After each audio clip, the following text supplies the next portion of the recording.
Hey everybody, so much in life is about preparation. Your success could be dependent upon it in so many areas of life. Um, Regarding self-defense, it's no different, okay? So God forbid you're ever in a situation where you have to defend yourself or your family. There's a couple things I want to talk you through. Number one, the preparation starts now, well before the incident should ever occur. So you need to take care of yourself physically. You need to get to the range and be proficient and understand your weapon system. But thirdly, I really want to highlight the fact that you need to make sure you educate yourself on legal issues. Legal issues change all the time, whether it's case law, and laws change from state to state.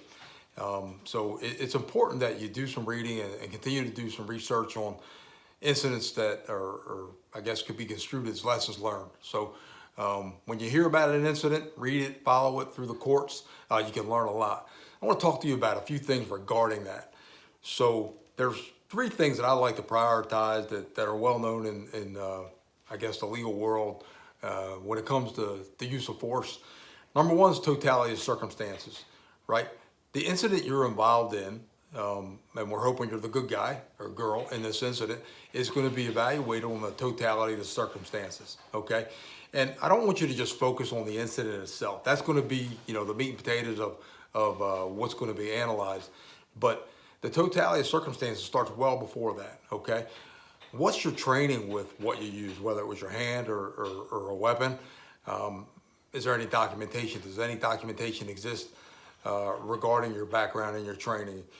What led you to the decision at that moment to use the force, right? Did you have an opportunity to de-escalate the situation? And we'll talk about discretionary time and non-discretionary time in another video. But did you have time to get out of it, de-escalate?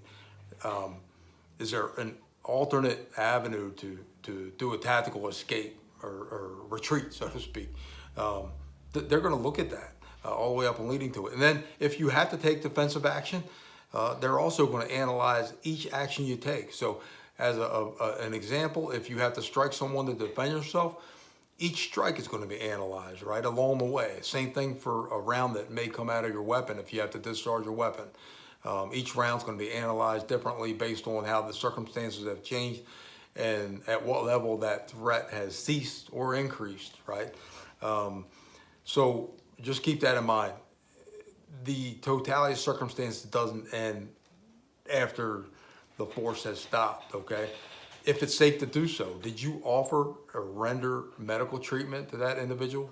Some of you may say, are you kidding? Well, I'm not kidding, okay?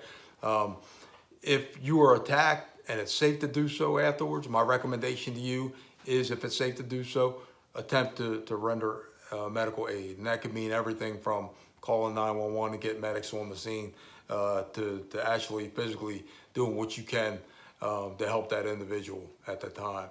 That the circumstances dictate that you can do that.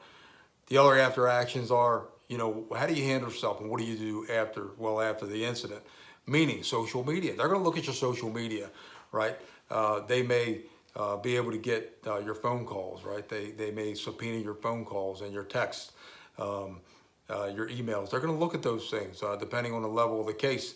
So make sure you control your emotions from the very beginning to the very end of this incident. And they're going to look at the totality of circumstances, the meat and potatoes in the middle, and they're going to look at, how did this occur?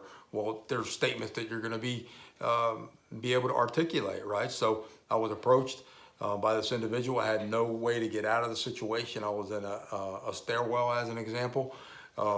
He was 50 pounds heavier than me. He threatened me. He told me he was going to kill me. He started to assault me. I had no means to de-escalate, escape, and I had to defend myself, and I was in fear for my life or serious bodily injury, right? So that's just a basic example of how that's going to look. It's a big deal, totality of circumstances. The other two things I want to talk about are, were your actions reasonable and were actions necessary, right? So here's a basic example of that. You're out on a lunch break downtown somewhere, and an individual rolls up on a wheelchair and he pulls out, say, a souvenir bat from the local baseball team giveaway, and he's threatening with you. He's trying to rob you with that bat, and that's all he has. He's got this bat and he's got a bad attitude, and you're kind of stuck on this traffic corner because you can't get across it, and you decide to take your umbrella that you're holding that day and beat him over the head 15 times with it, and he suffers some serious injury. Were your actions reasonable? No. Were they necessary? No. He's in a wheelchair. He's got a bat. You can get out and escape that situation and completely de-escalate it just by removing yourself from the situation. They're gonna analyze if you could have removed yourself from the situation, if you contributed to the escalation of that situation, right? So you got to keep these things in mind. We always preach here at Peace or Havoc, avoidance is king, right? Avoid any situation you absolutely can. De-escalate, escape, all those things have to be a priority to action, right? If at all possible. So keep that in mind. Totality of circumstances, where your actions are reasonable and where they're necessary, they're all three going to be analyzed no matter what state you're in. And you should be prepared for a civil and criminal trial if need be. Sometimes they have time to analyze these things. An incident occurs within fractions of a second, and sometimes they have 6 months to a year to analyze your actions and criticize them. So make sure you have a good attorney in your pocket. Make sure you prepare yourself for a deposition, no different than you would a criminal trial. Don't let your guard down on that. Be careful what you communicate. Law enforcement arrive, absolutely cooperate 100% with them. If safe to do so, holster your weapon and cover it. It could be your greatest liability. But at the end of the day, tell them you're cooperating 100%, but you need to speak to your lawyer first. And that's all I have right now. So remember, exercise your mind just as much as you do your skill sets. It's important. Please visit our website, www.peaceorhavoc.com. Continue to pursue peace. Prepare to deliver righteous havoc. Have a good night.